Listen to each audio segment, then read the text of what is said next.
this will be part 1 to my Japan trip that I took back in October of 2024. I was visiting a friend of mine who had moved out there, and I spent a whole week. I arrived in the evening around 5 p.m. and she had something to do after work, so I just explored Shinjuku on my own. The first thing on the agenda was to get some food. I went to this restaurant and got some simple ramen and gyoza. And then I walked around a little bit, just visited some stores, looked at all the things around the Shinjuku train station, which is huge. They have some shopping areas, like a shopping mall nearby. They also have nice outdoor sitting areas where it seemed like a lot of high school students were at. Eventually, Janelle found me and we went back to her area of town. She stopped to get something quick to eat since it was late night. And then we headed home to her place, and I was so ready for sleep.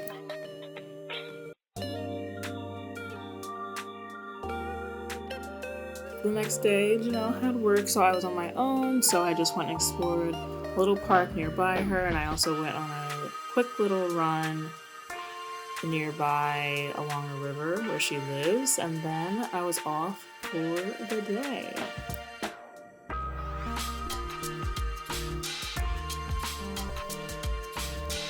So for my adventure for today, I was going to go visit Harajuku and go see Meiji Jingu, a really famous shrine there. They have the huge shrine gates, and then also it's like a big park before you get to the actual shrine buildings that you can walk through. There are barrels of sake as well as wine lined up on the streets, and they tell you about the history of international trade of sake and wine. And it basically talks about how Emperor Meiji wanted the Japanese people to drink a lot of wine and really take part in that Western culture.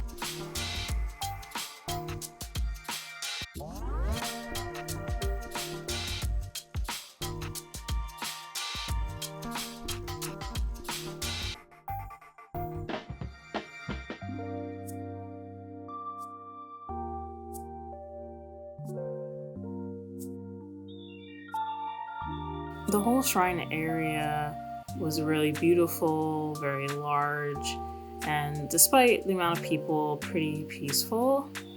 It just had really great woodwork of the buildings, and I also saw, some people getting some professional photos just with the shrine in the background. There were tables set up so people could make a small donation and get a wish or a prayer for like any specific prayer that you have or any needs as well. And I also caught a ceremony that I wasn't allowed to record, just caught this one part of the drum here.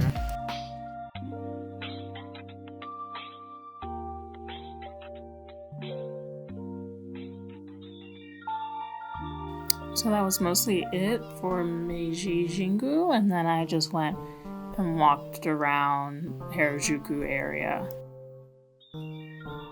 It was the early afternoon and I hadn't eaten lunch, and I had told Janelle that I really wanted to eat udon, and so she mentioned this one restaurant she went to called Menchirashi, and they make their own udon noodles fresh daily, and it was really cool because you could look through the window and see them make it, but oh my gosh, the line was so long. I waited about 45 minutes standing in line to get in the door, and honestly, I thought for 1 p.m. it would have been, off lunch hours, but even after I lined up, more people started showing up in line. I would say the wait was definitely worth it though. I really loved my meal. I got sort of like the unconventional carbonara udon, and it was so good. My only complaint is that I felt like I couldn't really sit and eat because I knew there were so many people waiting in line, but The staff didn't rush me or anything, but I just felt like I couldn't really sit and linger.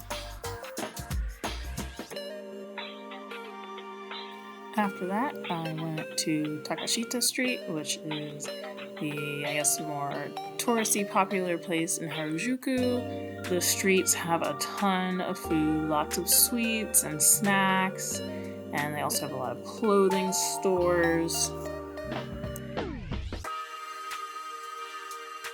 I think on the weekend, Harajuku, like Takashita Street, is supposed to be where you see the, like, quintessential Harajuku style, where the girls have the big eyes, dresses, and things like that. I didn't really see too much of that, at least not people wearing it, but there are definitely a lot of shops selling all of that clothing.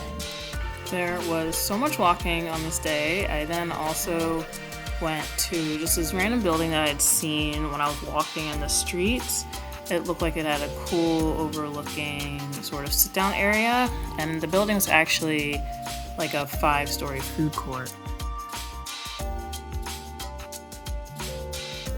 And then more exploring. As I waited for Janelle to be done with work, I went to UB Park, which is just a nice big area. Saw some lady walking her bunny rabbit. But it's really just a nice little park area, and during the spring they have a lot of cherry blossoms. Since it was the fall they didn't have it, but it's still very peaceful. And after all that, I miraculously found my way to Janelle at her job. She gave me a tour, and she works for iSpace. She is an aerospace engineer. And you guys should definitely go check out her Instagram page because she's on a launch right now. So you can see a little bit more info on there. But this is our Mission Control Center. Oh. This is our lander. But this is a really small version of it.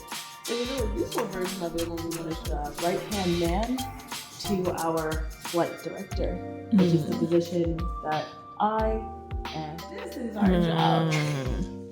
This is probably like one of my favorite pictures on earth.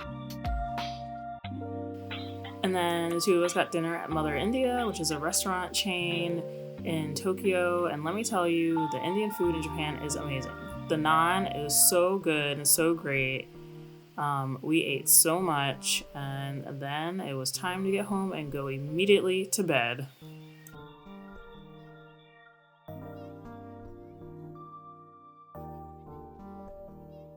Day 2, and Janelle was with me on this one. So to start off, we went to her local 7-Eleven, which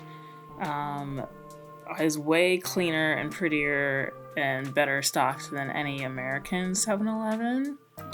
I had just picked up some like small snacks for breakfast because we were going to get lunch. I ended up getting this onigiri with soy sauce salmon, and it was so good, so that's why I took video of it afterwards. And then after also stopping by this little bakery chain where you could watch them make their goods, we went to Nakano Broadway. Janelle wanted me to see this place because it had like a lot of different shops, like clothing stores, some really old antique stores where like you can get old watches and things like that. There was also like a grocery store and Daiso, which is like sort of like the cheap dollar store-ish store in Japan. And they also had this viral ice cream cone where you can get like 7 different toppings on it. And then we're just looking around. There's a lot of food booths and also the grocery store on the bottom where it had just a ton of cheap fish as well as a lot of cheap sushi. You could get a package of sushi for what would be like maybe $3 in America.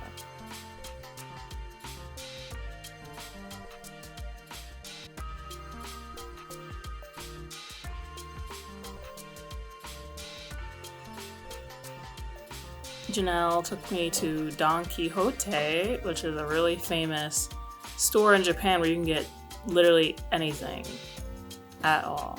And Bruno Mars had done a commercial for the store, and so now the store at the entrance is just playing Bruno Mars over and over and over again.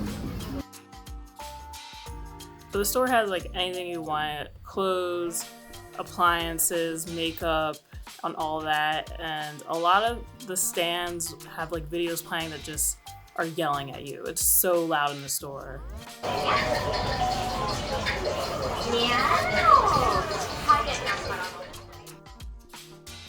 More walking. We went to Shinjuku, so back where I was the night before, and this time we're gonna meet a friend of Janelle's for lunch, and we got some omu rice, which is like sort of, there's like viral videos of people getting it where like they split the omelet and it falls over the rice.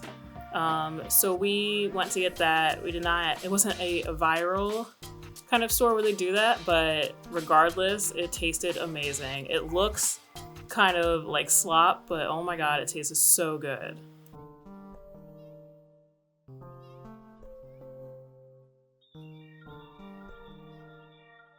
We tried to walk off this heavy meal by going to this tower that you can get like free views of Tokyo, which was really cool.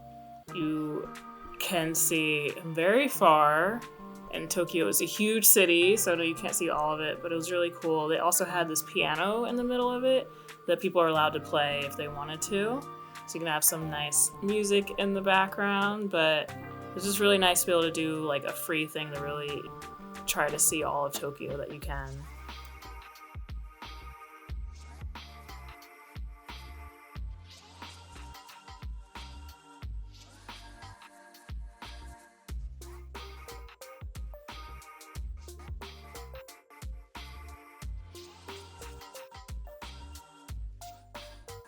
And finally, we made it to dinner.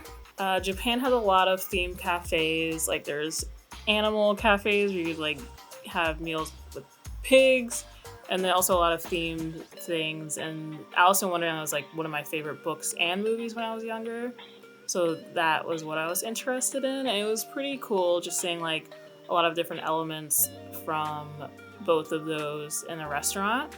And they have like foods and desserts and drinks that are sort of created around the like specific theme.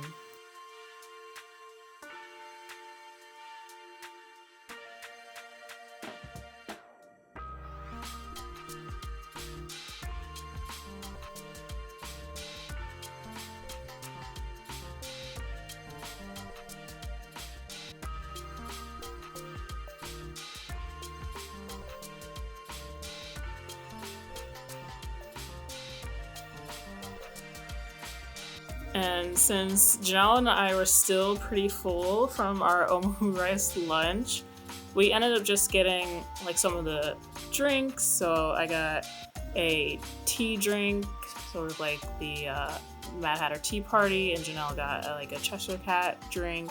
And then we just ordered salads because we were so full. But even the salads just had like a theme for Alice in Wonderland, so that was pretty cool.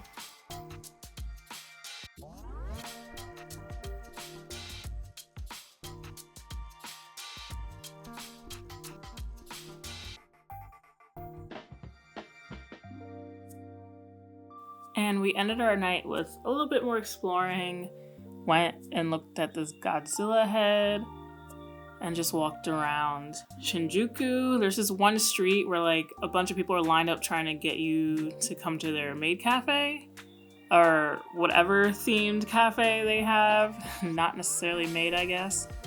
And then we also went to Kabukicho Tower, where it's sort of just like everything's in there.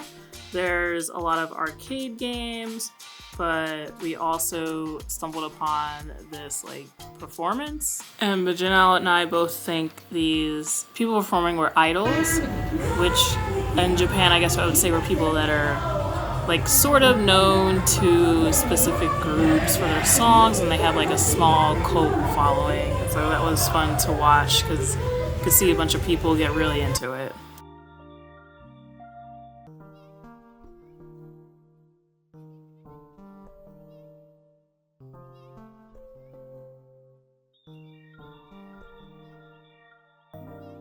But honestly, even with all that, my favorite thing was coming upon this performance by these violinists who, for people that are fans of Hayao Miyazaki films, you might recognize this tune that they played.